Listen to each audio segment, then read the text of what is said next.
Welcome everyone to our legislative brief for Front and Center.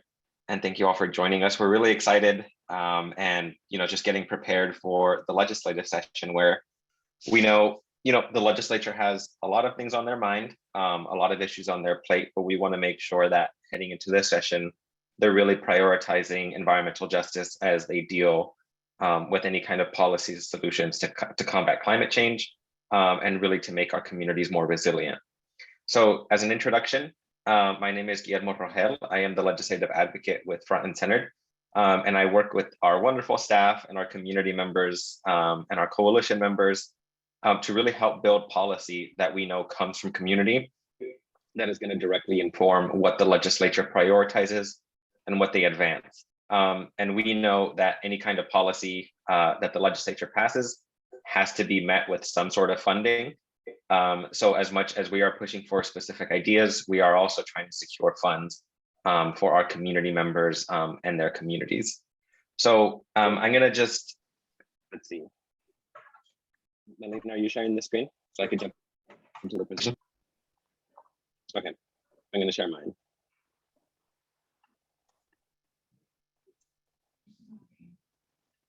Great. So here is an overview of what we will be covering today. We have Rosalinda Guillen, who is our wonderful chair for our community council, giving an overview of the Front and Center Coalition. We're going to jump into our just transition framework for how we operate in the coalition. And then our policy leads, Marielle and Paulo and Derek as well, along with some community members, will be covering specific policy priorities that we're going into this legislative session with. So with that, I'm going to kick it off to Rosalinda Guillen and to talk about the Front and Center Coalition. Thank you, Guillermo. It's so good to see all you folks. I noticed there's like over 50 participants today, so thank you for joining us. I think you're going to find this very informative. So I am Rosalinda from Skagit County. I come from a farm worker family, and I'm the co-lead of the community council, and also the community council representative on the policy committee. So I want to mention that for us, many organizations like ours and across the state, policy, we think of it as like this wonky thing that we don't know anything about. Like it's difficult, the legislative process is complicated. There are so many barriers. I mean, frankly, for farm workers, we think the location of the legislature itself is like in a weird place. It's about as far away from farm workers as you could get political representation. So being part of an alliance like Front and Center becomes even more critical for us in relation to changing and transforming fundamental decision-making processes in the state, so that it moves us towards a transition towards justice for people, but also stewardship and justice for Mother Earth. So that's how we look at climate change, quote unquote, environmental issues and legislative priorities. We look at it from the perspective of who we are, our cultures, our traditions, the work that we do, the place that we're at. So when you're looking at this legislative policy agenda for Front and Center, this is the impacted communities or the frontline communities or essential workers, whatever you want to call us, that are being impacted by the imbalance of policy and economics in the state of Washington. And Front and Center has made a commitment through leadership like mine and many others that we want to try to do this differently. So when we look at policy in Front and Center, we have gathered, know all of you that are listening, that we have gathered comments, stories, and information from many areas of the state of people that are actually will be benefiting from good policy or being damaged by bad policy. And they have given us their opinions of what they really think because they trust our organizations. And we are leading this kind of change. So policy for us is critical in its, with climate change the way that's going, as you've seen across the country, all of the different climate incidents, it's a life-threatening situation or a life-saving situation for many of us. we see in the farm worker community with the heat domes, and smoke and fires, it is a life-threatening conditions in the workplace for us and in the rural communities across Washington State. So please, when you go through this session today, understand that this is, I don't, everybody has different names for us. Essential workers, frontline communities, impacted communities. But basically, it is the people's needs that we're trying to address collectively with our policy. And I say this to many legislators and other folks, lobbyists and others, there are some things that as community, we just cannot negotiate because we know what it means to us in the legislature and in policy to sit down and dicker over dollars when we know what it means is our people's lives will be at stake if certain policies are not passed or passed. So I want to thank the front and center staff that have put all this information together, that will be presenting to you all the good work they have done and continue to do with us as we look to policy leading us towards a just transition for protecting Mother Earth and protecting our communities and our families. I'm going to have to leave. I don't have the same time as everybody else does, but I want to express my gratitude to the front and center staff that is presenting today and all of the alliances and all of the member organizations of Front and Center that have participated in gathering information through stories, focus groups, interviews, community gatherings, and all of the different ways that we reach out to community. Thank you very much. And hopefully we'll see you again soon, all of you in the legislature or in Zoom meetings with legislators as we move forward through this session. And I'm kind of glad it's a short one. Bye, everybody.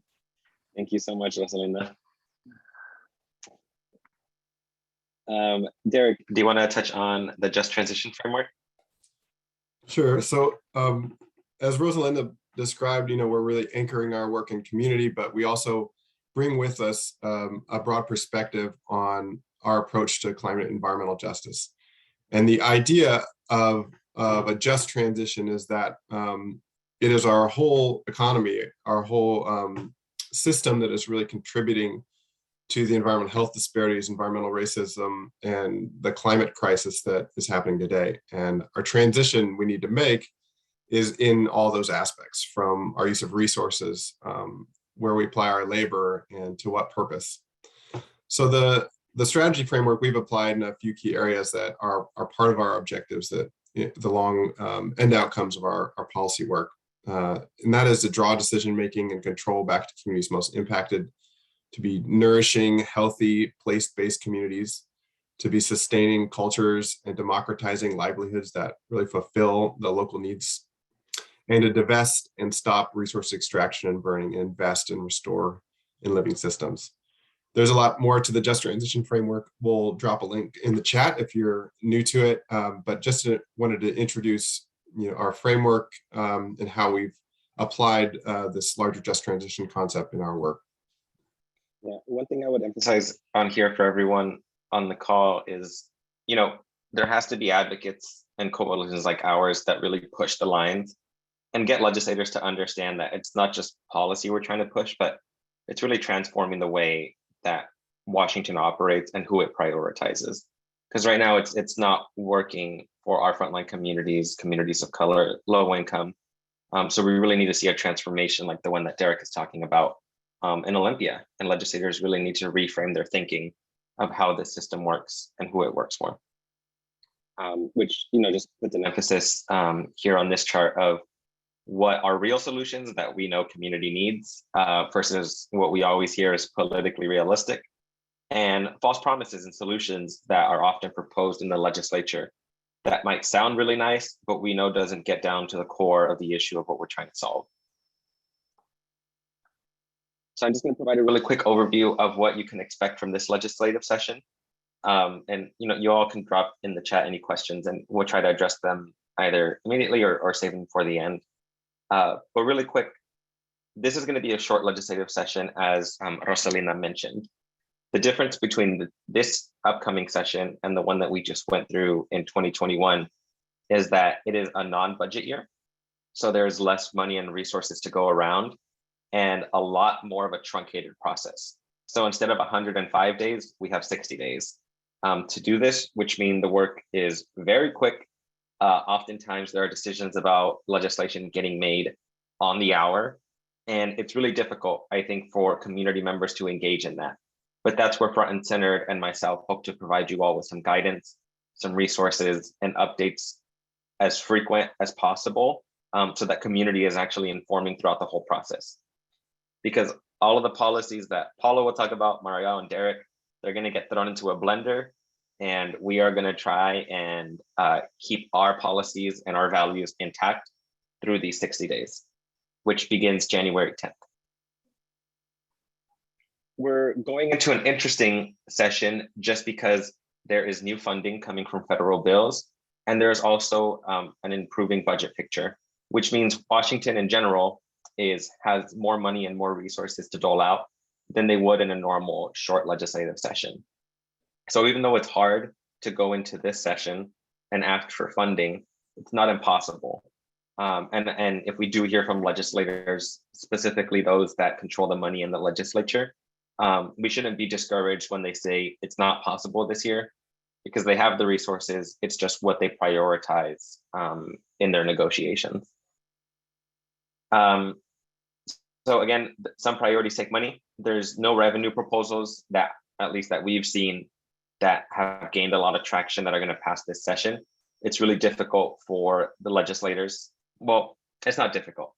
It's a political decision whether or not to vote for new revenue in an election year, which you will hear with legislators is, they always want to get reelected.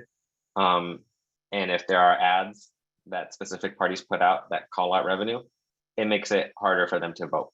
And that's what you'll hear from legislators. Community participation is key. So I myself am a lobbyist. I have a ton of access to the legislature, but my advocacy and my power only goes so far in a coalition like ours. And that, like I say that to really encourage you all to participate as much as you can in the legislative process. And you're already doing that by attending this briefing. But where we're going to need our help, or need help from community members, is pushing the same message on our transportation and energy proposals, taking meetings with legislators, showing up to testimony. These are ways that we're going to need our community to come out and support our legislative agenda items. This is a hybrid session, so it kind of goes in tandem with the last point, but there's going to be some remote work and some floor debate. So the House and the Senate, they both sent out protocol for how they're going to be operating. And we know from this last legislative session, it was really successful in a sense that community participated in a way they had never been able to participate before. Instead of having to drive to Olympia, meet with a legislator for maybe 2 minutes and provide testimony for about 30 seconds a minute, when you take into account the travel, especially folks on the east side, or whether they're coming down from Bellingham, it's hours of driving, hours of prep, just for maybe a few minutes in front of a legislator in the committee. So one thing that the legislature is keeping is access to legislators through committee hearings and the testimony, and legislators will still be taking remote meetings as well. What I'll be doing is trying to catch legislators wherever I can, either if they're going to be on campus for floor debate or around town doing receptions and meetings. And I really invite you all, especially our community members, to stay updated on what we're doing and try to join in those efforts and with me. So we're going to start and dive into our legislative priorities. And the first one that we have is a continuation from a bill from last year. And Marielle, our energy policy lead, is leading this one. So I'll kick it to you, Marielle. Thanks, Guillermo.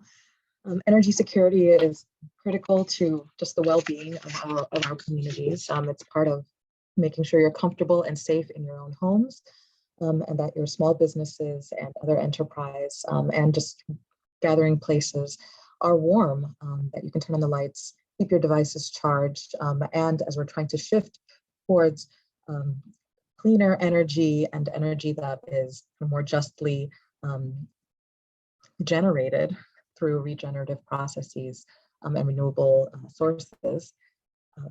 We want to ensure that everyone can continue to access the energy that they need to survive and thrive, and that shifting prices with a transition off of what has kind of historically been kind of the default or sometimes the cheaper sources of natural gas and coal and fossil fuel generated power, that those costs don't unjustly fall on those who can least afford them, leaving them vulnerable to, well, both kind of excessively reliant on costly greenhouse gas generating power, and vulnerable to disconnections, vulnerable to losing access to kind of the heat and the light, and keeping food and medicines powered and refrigerated and all of that.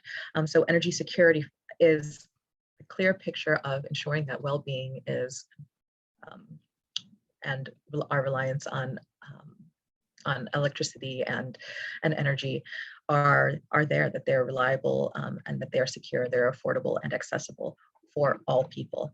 And we've seen a huge disruption with COVID, with the COVID pandemic, of a lot of kind of security, economic security, health. It's a crisis on many, many levels, and it's ongoing, and it's impacted frontline communities particularly hard. With at the onset of the pandemic, as it became clear that the disparate impact was leaving folks at a, and in particular frontline communities on disproportionately bearing the burden of those impacts. A coalition of advocates really pushed to secure access to utilities. Puget Sound Sage was a leader in that, and the moratorium out of the governor's office ensured that disconnections could not happen, and that power would be forthcoming regardless of ability to pay during moratorium period. Moratorium was prohibiting shutoffs.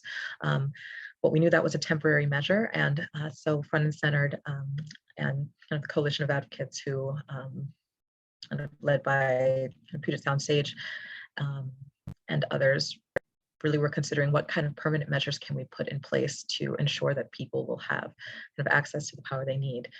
How can we embed in the structures and in a system that just isn't serving everyone, it's not reaching everyone. There is kind of energy assistance available from a lot of utilities. There are temporary measures, there are kind of one-off kind of bill assistance or paying down debt.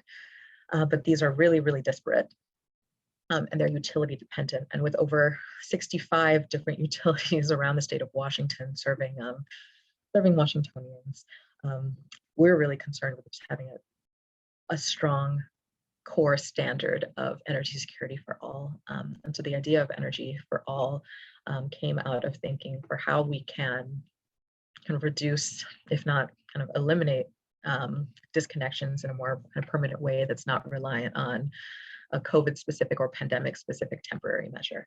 And the idea of a percentage of income payment plan or a cap on the cost of power that is kind of set on the basis of income level came about, and it formed in the Energy for All bill. And so that's what we proposed. And that is what came forward in the originally filed bill, where we made it to we had one committee hearing, and then, although we didn't advance in the last legislative session, this remained a priority for our sponsor, Representative Kirsten Harris-Talley, that we bring this forward again in this coming legislative session. The key components of the proposal are, as I mentioned, a cap on how much energy would cost. The price of energy for households, for residential customers, would be adjusted, for eligible residential customers, would be adjusted on the basis of income in order to secure affordability at a cap of 3%. So no energy could cost less, but it could not cost more than 3% of household income for sufficient usage to manage kind of household need.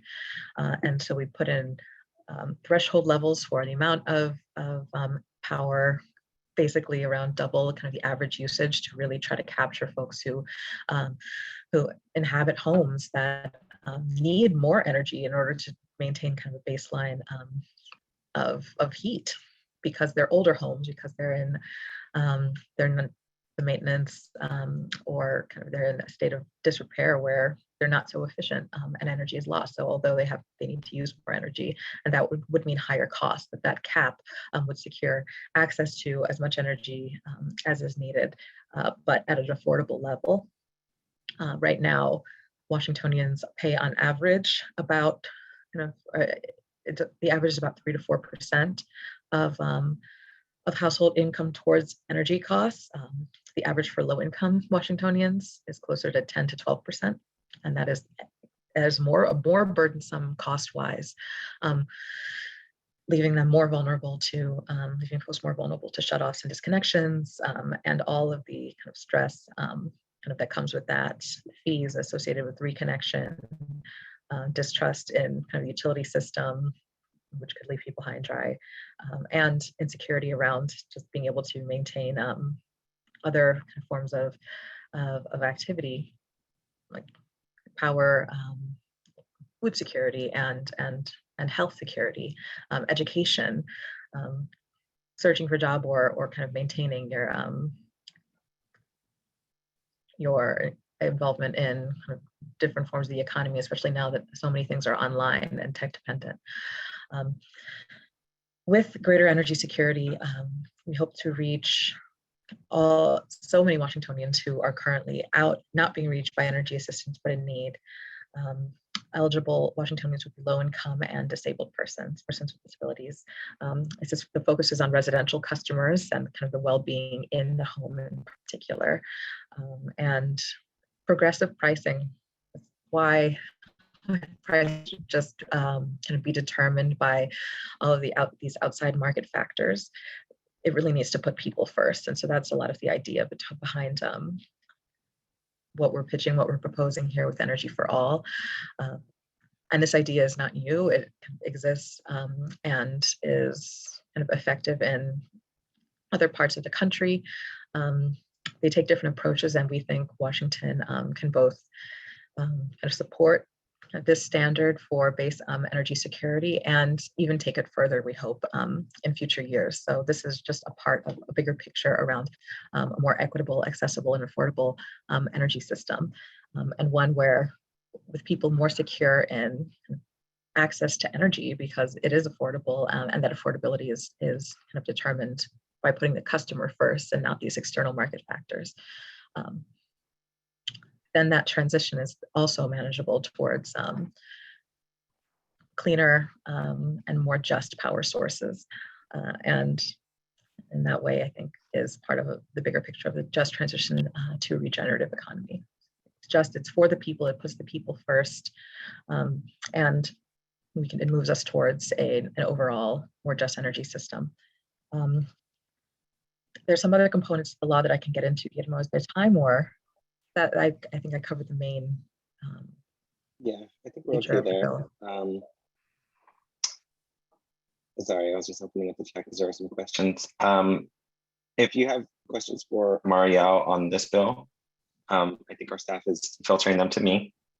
But I think one thing I want to emphasize on this bill, before I dive into where we're at in the legislative process, is we were asked the question of whether or not this bill was still necessary because COVID was ending, quote unquote, I think towards the end of last session, and whether or not customers and energy users were going to need these kinds of protections at all.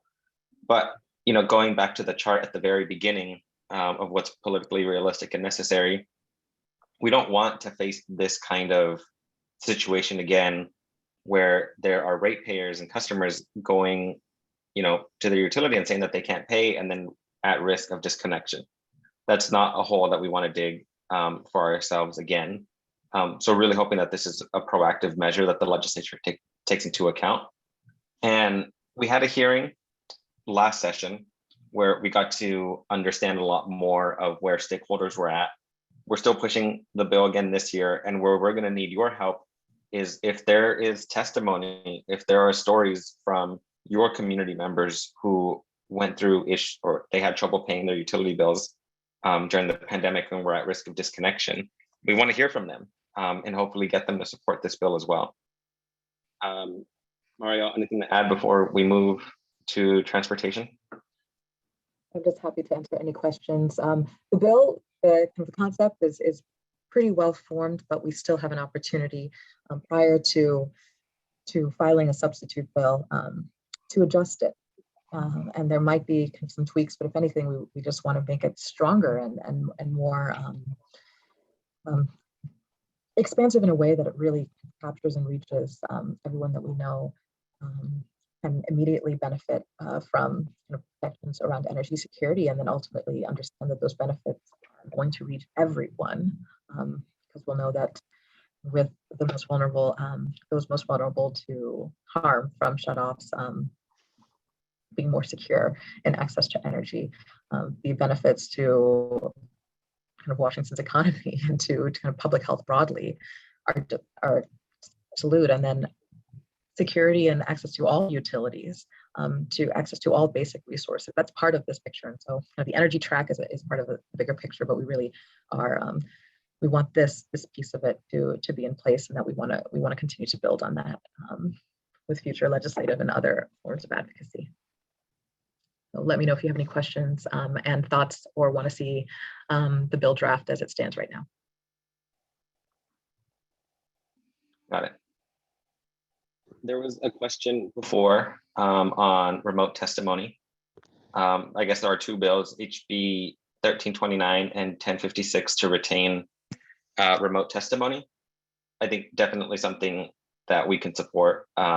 Justin Tynan pro, yeah, because there was a lot of community access this last legislative session that we want to preserve. So, oh, sorry, Mario, you had another slide. Anything you want to touch on this one? Yeah, no, I think this, just some other details about the bill. Yeah. Okay. Paulo, I will kick it to you. Hey, Guillermo, can you hear me? Yes. Okay. Hi, everybody. I'm Paulo Nunes-Bueno. I'm the Transportation and Land Use Policy Lead for Front and Centered. Although today I'm only going to be talking about transportation, and Derek is going to cover the land use portion. So what do we mean when we say a just transition in transportation? It really is no exaggeration to say that our transportation is the physical embodiment of the intersection of the issues that we have with climate justice, environmental justice, and racial equity. That the transportation system that we have today is in large part a legacy of the systemic racism that was built into the way that we fund and build and design our communities, and is whether intentional or as a byproduct of that, the source of incredible exclusion and incredible inequity, and in a very related way is the reasons why we have such a huge climate crisis. So in Washington State, 45% of our greenhouse gas emissions come directly from cars and trucks. And in terms of local level pollution, the particulate matter, the other pollution that comes out of the tailpipes of cars and trucks, that does not impact people equitably, as you can imagine. That Blacks and Latinos breathe in 56 to 63% more pollution than they make. And at the same time, this picture that you're looking at here, again, is kind of the embodiment of the kinds of disparities that we have grown to accept in our communities, in our state. It's no accident, and I hate to use that word, that we are seeing a 30-year high in pedestrian deaths and crashes. Native Americans are 7 times more likely to be at risk of dying in a pedestrian-related crash. And, you know, these things, like I said at the beginning, are intended or unintended consequences of the policies that we have in place. And so what we say when we mean a just transition in transportation is that we need to move away from fossil fuels and move towards justice. And really, those are one and the same. So if you look at this picture and you just imagine, let me describe the picture so that folks that have low sight, this is a roadway that has lots of cars on it, but no sidewalk. And there's a woman with a cane walking on a dirt path, and a person with an umbrella and a walker on the roadway on the bike lane. So if you look at this picture and you imagine that all of these cars have magically become electric cars, it will not solve the basic inequities that we have here. And that's why when we advocate for a just transition in transportation, it's a much larger, much more encompassing proposition than what our governor, for example, has in mind when he talks about addressing the climate crisis.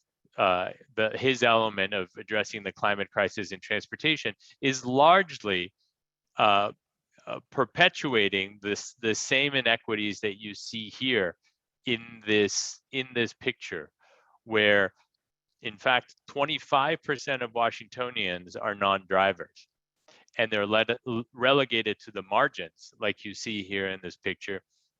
And that will continue to be the case if we just electrify private transportation by giving lots of public money to the wealthiest people who can afford to own their own cars, or to people who happen to be able-bodied enough to drive a car or old enough to drive a car.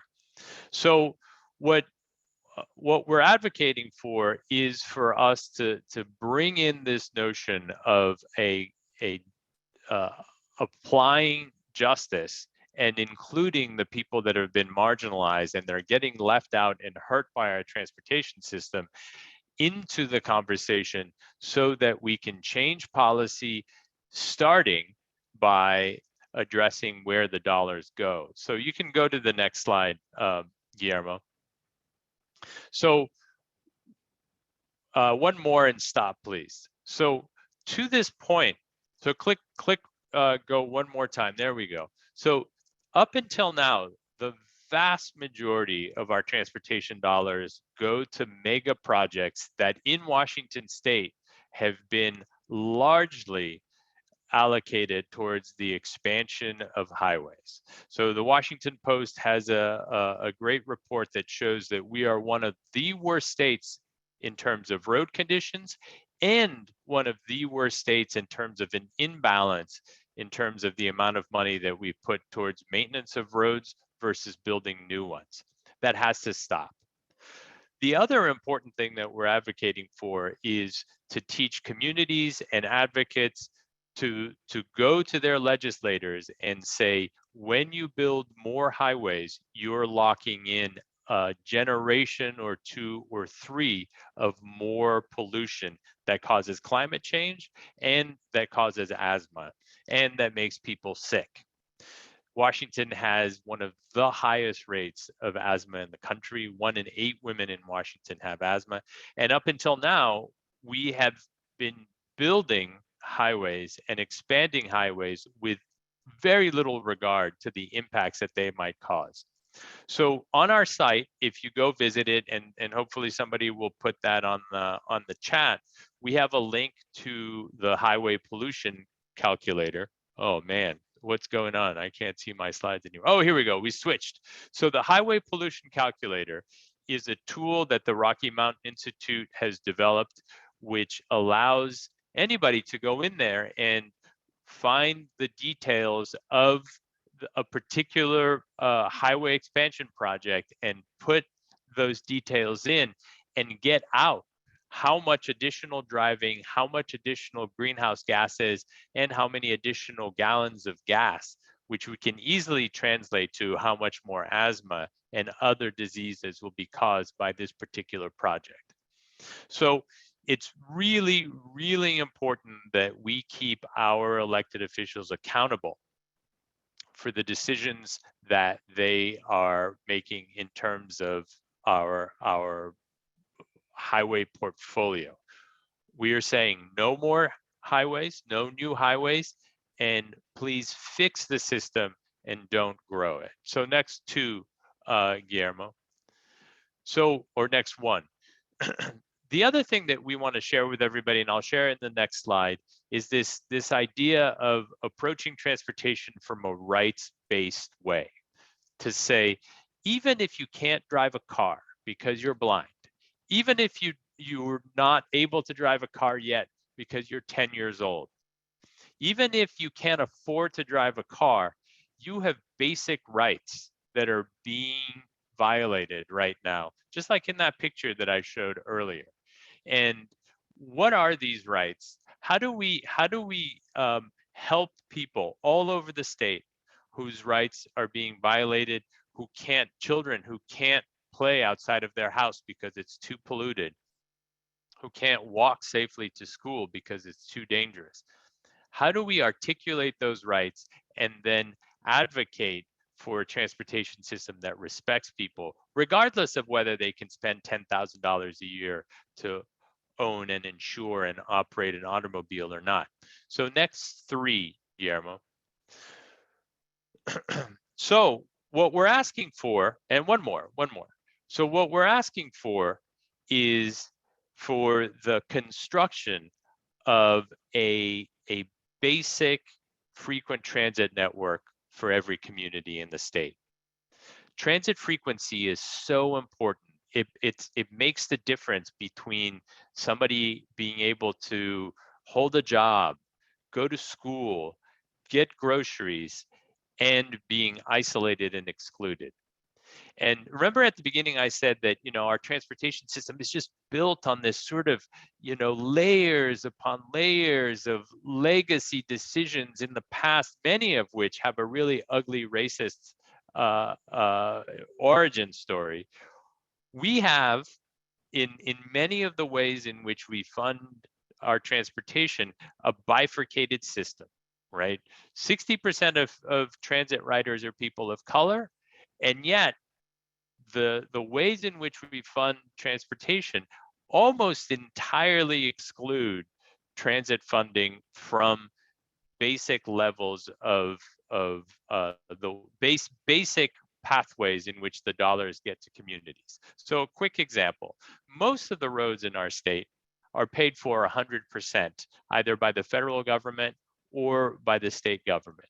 But if my friend Paul, who's on the call, who lives in Yakima, needs better bus service in his neighborhood, where now the buses are running every hour and a half, his community needs to raise that money themselves.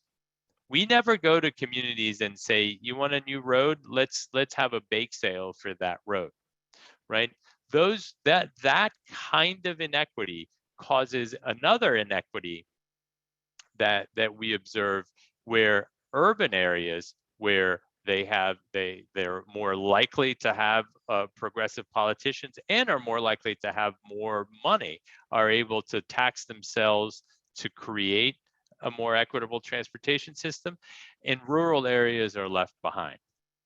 So the other thing that we are calling for is to create, and this is, we really want people to imagine this, is there's a basic level of transit service, runs every 15 minutes, covers 50% of the population. Mostly that means it's obviously aggregated in places where there are more people who live there. And around every stop on these bus lines, there's a quarter mile where the sidewalks are complete, they are safe, they're up to the American with Disabilities Act standards. Why don't we have this, right? This should be basic. Nobody in America right now is looking at an advertisement for an apartment or a house that they want to rent, and they're thinking, oh, please, please, please, let there be running water and electricity there. We figure this out as a country. We figured out a way to make an indoor toilet a basic part of living in a house. We can do this with sidewalks. We have the technology for how to do this. This is not like creating some kind of colony on Mars. It's purely a factor of scrubbing all of the inequity and the racism that plagues the way that we do transportation policy, and we can make this happen.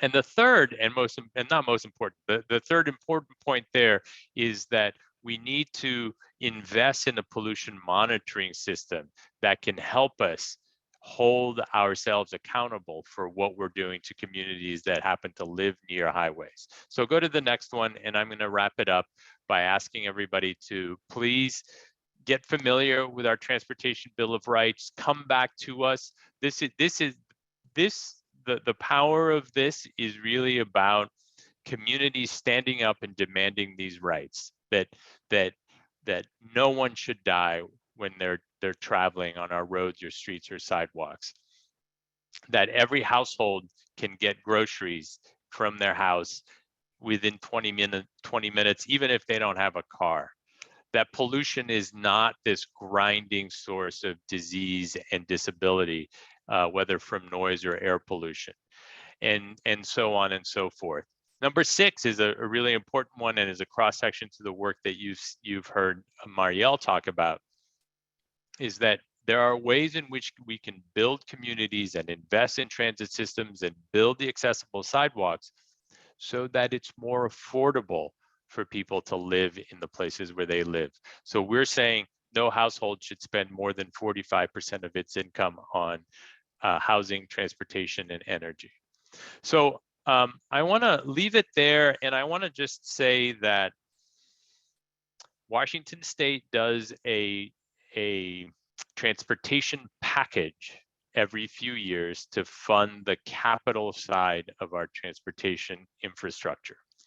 And it's unclear whether this year there is going to be a transportation package, but if there is, there's a really interesting opportunity here, because those dollars will likely come from surplus in the general fund in the way that Guillermo talked about. They will come perhaps from new dollars that come from the cap and trade bill that was passed last year, and from the bipartisan infrastructure bill that was passed at the federal level. The interesting thing about that is that these are not gas tax dollars, and therefore we have much more flexibility in the way that those are spent than if they were gas tax dollars, which, because of the racist 18th Amendment of the Washington State Constitution, otherwise known as redlining on wheels, those gas tax dollars can only be spent on highway uses.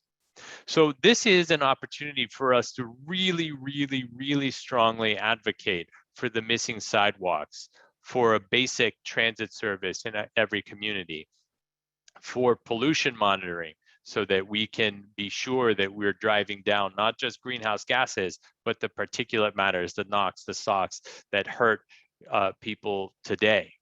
So we're really excited about this work. We're really excited about the partnership that we have with Disability Rights Washington and 350 Washington and the Transit Riders Union and many other groups. And we hope that we will hear from you and have you join us in our advocacy this year. Thank you. Yeah, and one thing I'll add to this, well, I guess too, is if you want to see specific investment levels that we want on our page, you can find that. But this exercise that we did with our community members in our work group is the same thing that the Senate was doing in the interim.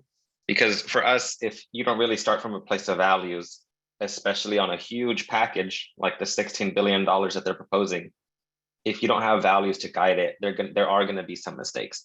And the Senate internally worked, at least the Senate Democrats that we know, worked to build a similar list like this. And so we're hoping that this is the framework that they adopt for any kind of transportation package, whether it's big, small, whatever revenue sources like Paulo mentioned that they use. We want them to take this not just into consideration, but bake it into their plan. Great. And again, if you all have questions, you can drop them in the chat and then they get tossed to me on this end. We're going to go now to the Growth Management Act. All right. Thanks, Guillermo. So my name is Derek Gruen. I'm the co-director at Front and Center for Policy and Programs.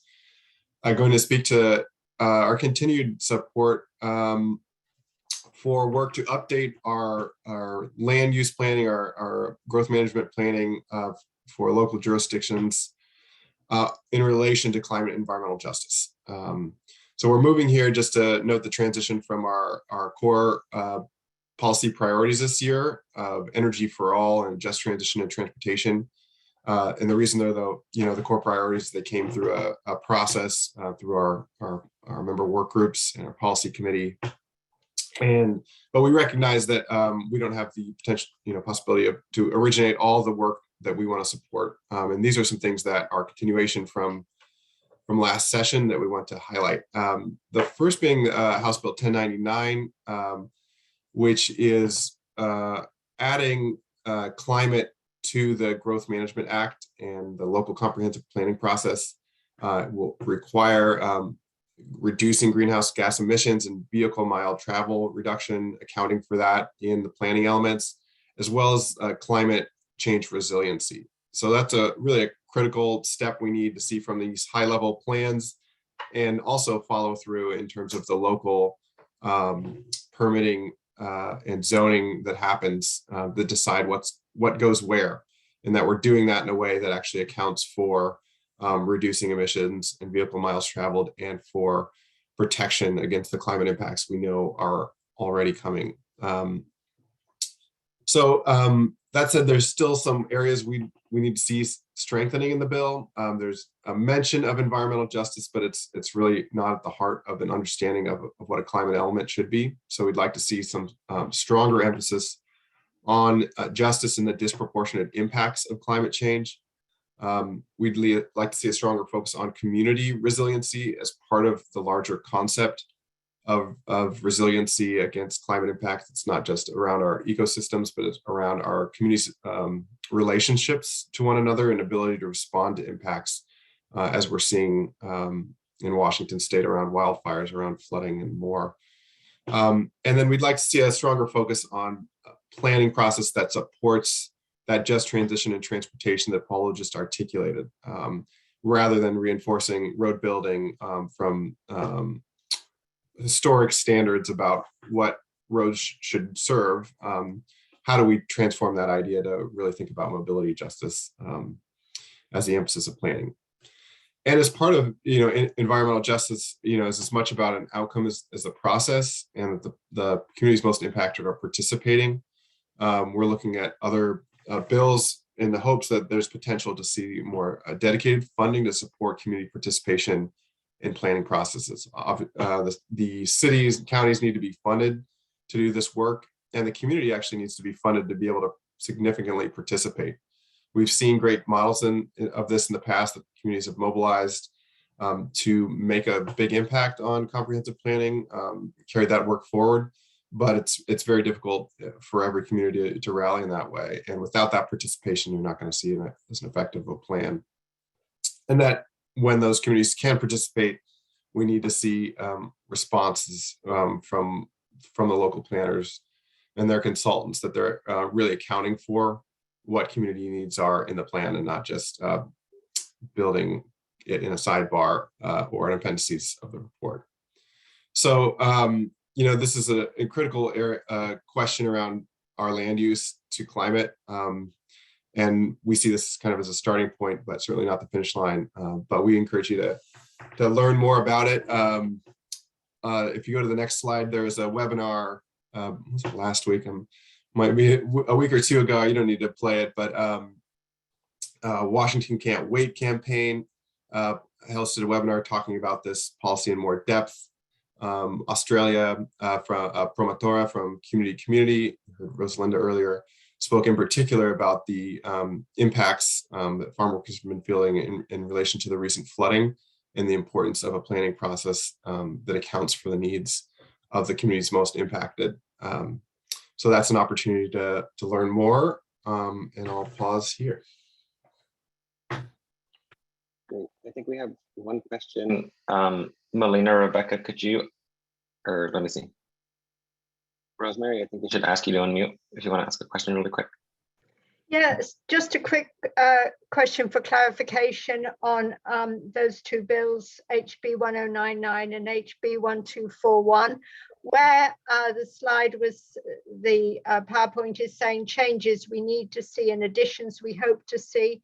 Are those things that are not in the current bills at the moment, but you hope to have those added in those draft bills, in those bills?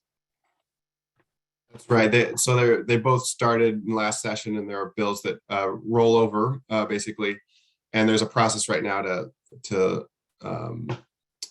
hopefully add amendments or substitute bills that can account for all the different needs that have been identified that weren't part of the bill last session. Okay, great. Thank you.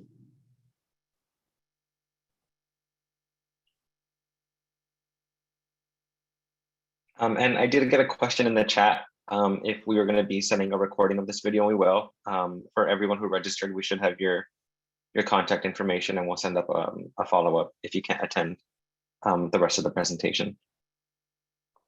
All right, we have another one, equitable co-governance. Yeah. Great, and I'm gonna invite Sidonia Young, if you're still around here, to come up and talk a little bit about the importance of the HEAL Act. Last session was obviously a big win we haven't touched on today, and that work on implementation continues, but how we're continuing to look at opportunities to advance things that came out of our community conversations in the Environmental Justice Task Force. Sidonia, let's see if you're unmuted. Yeah. Would you like to kind of add to some of the work happening? And there's a couple bills we can tell you about in particular. I'm trying to adjust my, just a sec. No problem. So Sidonia is a member organization front and center through it's called Ministerial Alliance, has been participating in policy committee and work groups as well. And thank you very much. Having a little computer problems or access. Really what I want to talk about today is looking at what everyone has said and how we are going to implement this legislation, policies, and the governor's commitment to involving the greater community, those that are affected by these policies and procedures, and making these types of decisions. But before we get started, I want to make sure that everyone has a definition of what environmental justice is. Because when we use the term environmental justice, we are talking about accountability for the most impacted communities by identifying their needs and solutions. What we mean by that they should be involved in every aspect of what goes on in terms of how it affects their condition, employment condition, social condition, and environment. Last year, most of you remember that we successfully advanced the HEAL Act, which is a start. It really is a start to making state agencies more accountable. Our work is not complete. The act has been on a while. We've even, as lately, have been talking to some of our partners and organizations because we want to bring the spirit and the ideas that the act has to additional programs and agencies and organizations that serve our populations. One of the most dynamic I guess programs that have come up or initiative is called the Future Community Leadership Committee. It was introduced by Front and Center, and it's a committee of diverse individuals of all economic and social backgrounds, and it's a statewide committee. And we are focused on designing a new vision for equitable equitable economic recovery, and a new approach to defining, measuring, and building accountability for a more fair and just system of government. I am part of the Just Futures Committee's leadership. I'm working on this challenging assignment with all other great individuals, a real mixture of people that not only starting it and making recommendations, but trying to be a part of in their community the change that we are looking for. There's also active conversation going on at state agencies at all levels and requested action by the governor's staff on our objectives. So we are getting the word out. There are 2 bills that we're really interested in right now, which will help our communities being more involved. And the first one is putting requirements on agencies to consult with community members on issues or proposed projects in their communities.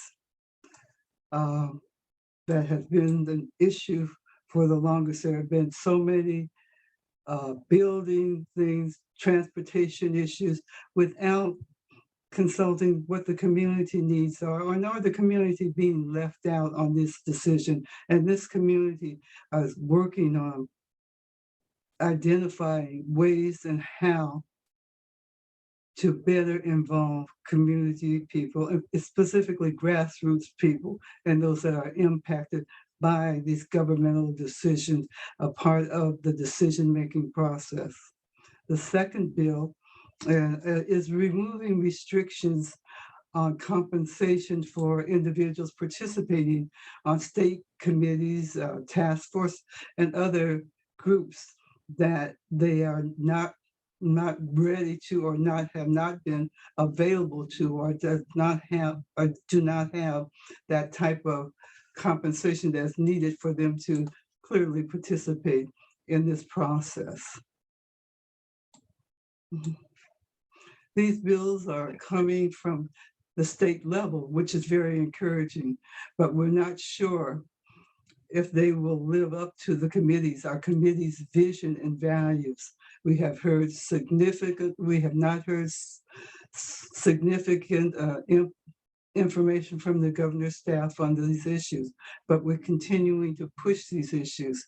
These are vital to having people who are in our communities and are affected by these issues a part of the decision process. So we are looking at these, and we're in strong support of these initiatives, and we want to make sure that our community are informed about them and also have an opportunity to give us input on how we can better get this legislation passed. Finally, I'd like to talk a little bit about our committee's proposed objectives. It is a new committee, as I said earlier, front and center, got this dynamic idea and concept about how can we best help the legislators or move the legislators towards more comprehensive, more understanding of what our community needs are and how they can actually implement the legislation that we have proposed, and that should be implemented in such a way that it does benefit the people in which we serve. We have these objectives I'd like to go over with you and get your inputs at a future date or in the today, if we have time, about what we really are looking at. And these are proposals in terms of objectives that this total committee is going to be addressing. And that we'll be addressing them with local community organizations, professional organizations, state representatives, city officials, and all other groups within our individual communities. And the first objective is government accountability to the communities. And we're talking about government accountability. We have to really get government to understand that they are working for us and they are accountable to us, so that we have some say and our self-determination about our future, our livelihood, and what it should look like in each of our communities. The second one is building community resources and power.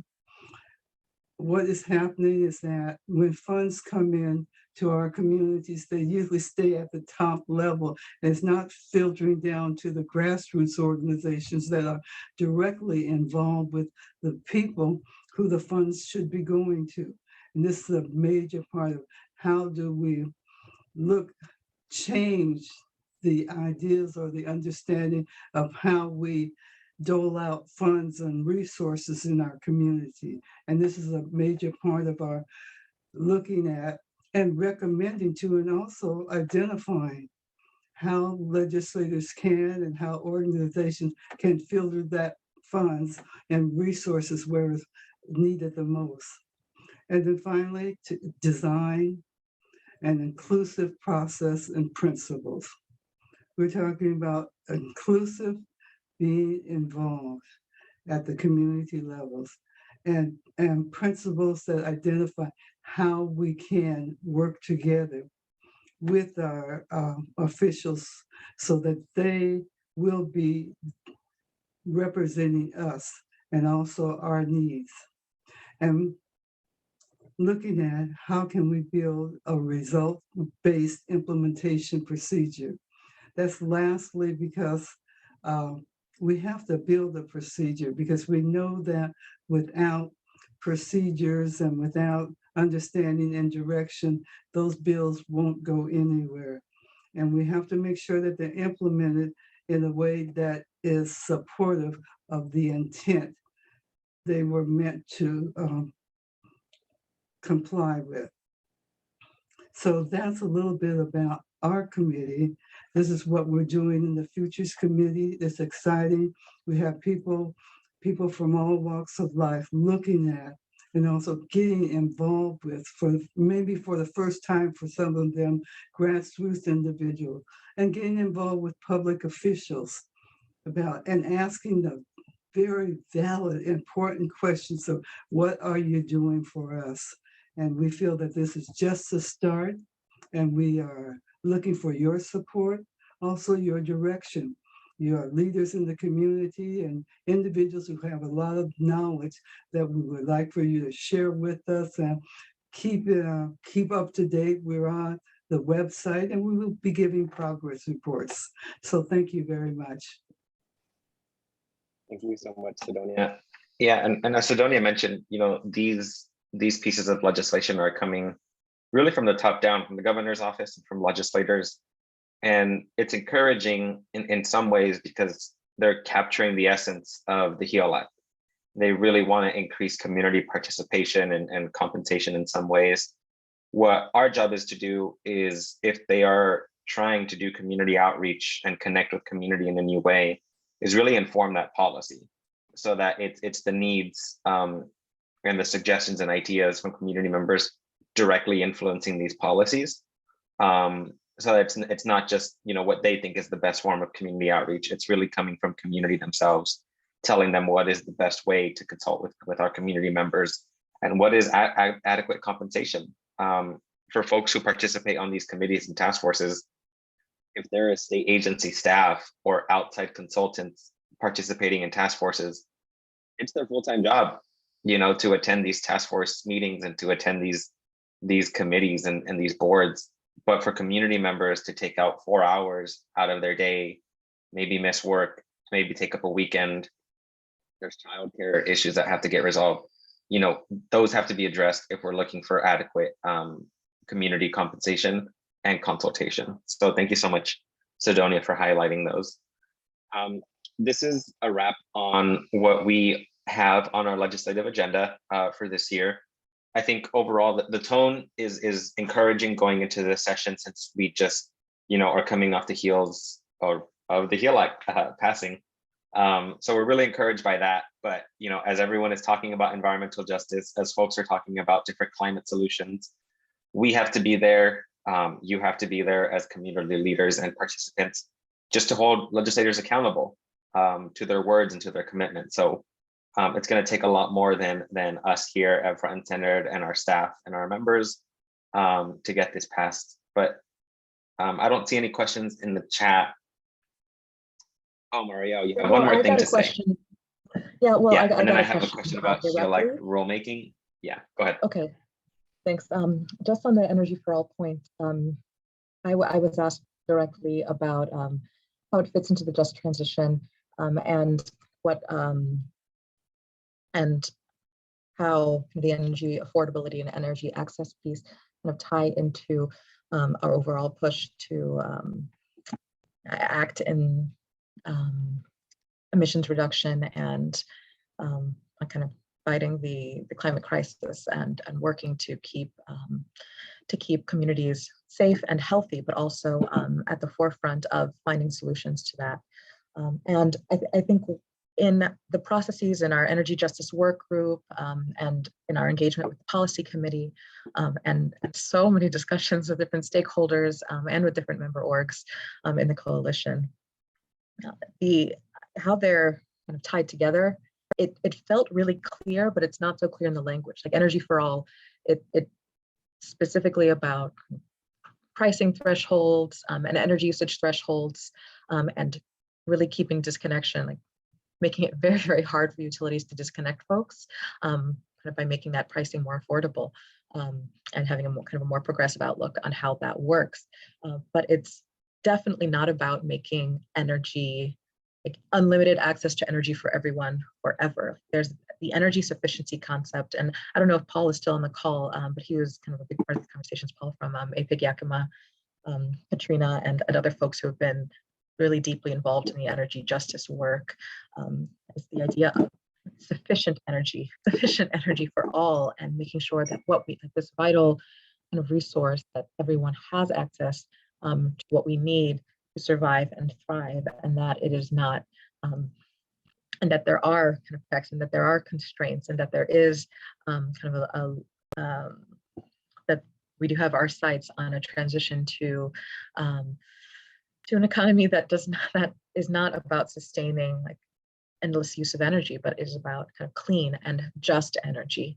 And so right now, the Clean Energy Transformation Act is a couple years into implementation, and Front and Centered kind of was part of getting that passed and ensuring that there is an equitable transition to 100% clean in Washington, moving entirely off of fossil fuels, coal fuels, and greenhouse gas emitting sourcing of power to provide Washingtonians with electricity. And there are also kind of big advances right now in moving off of natural gas and transitioning to electrification and decarbonization of our buildings and of our kind of energy systems. So how kind of Energy for All fits into that is because it's a part of it's essential to both ensure that communities have that we have what we need, and that people are put first in kind of the conception of how this energy system, in shifting it from the historical kind of market-based system to one that is kind of community-led, where we're moving towards local generation, community-owned assets, regenerative power, solar panels, and other kind of regenerative sourcing for energy, and moving off of kind of utility monopolies and kind of complete control where no one has any real sense of how it works. We just know that we need it. And so we're willing to kind of accept however, we're not willing to accept how things have worked. It needs to work for the people, it needs to work with the people. And I think that's how this is part of a just transition. We're making this for the people, and kind of we're securing access to kind of vital energy that is needed now, so that we know that as we're transitioning to cleaner sources and reducing the emissions that are generated right now, I think at 16% for electricity, and trying to bring it down to zero. We don't want any emissions associated with how energy reaches people, and that with that transition, it remains affordable, and that cost burden does not fall unjustly and disproportionately on vulnerable communities. So I wanted to make sure that came through. Guillermo, you had a point as well on HEAL. Yeah, there's one question about HEAL rulemaking. I will say that just the most pressing thing on HEAL is the Environmental Justice Council. So those folks are getting appointed hopefully soon. Like the governor's office, I think, is a couple months behind on where they hoped and where we hoped the council would already be appointed. But the first Environmental Justice Council meeting should happen, from what we're hearing, in January. But that should come soon. But individual agencies are incorporating HEAL into their work. And if you want to know more about that, we will have some updates to send out soon as the council is appointed. So we're going to wrap, but before everyone leaves, we have our staff who are just going to do a really quick poll on our legislative agenda items. And then after that, you are free to go. So Rebecca and Charlie, if you all can initiate the poll right as we wrap up. Great, it's up. And you all are free to participate in that. And thank you all so much for joining us.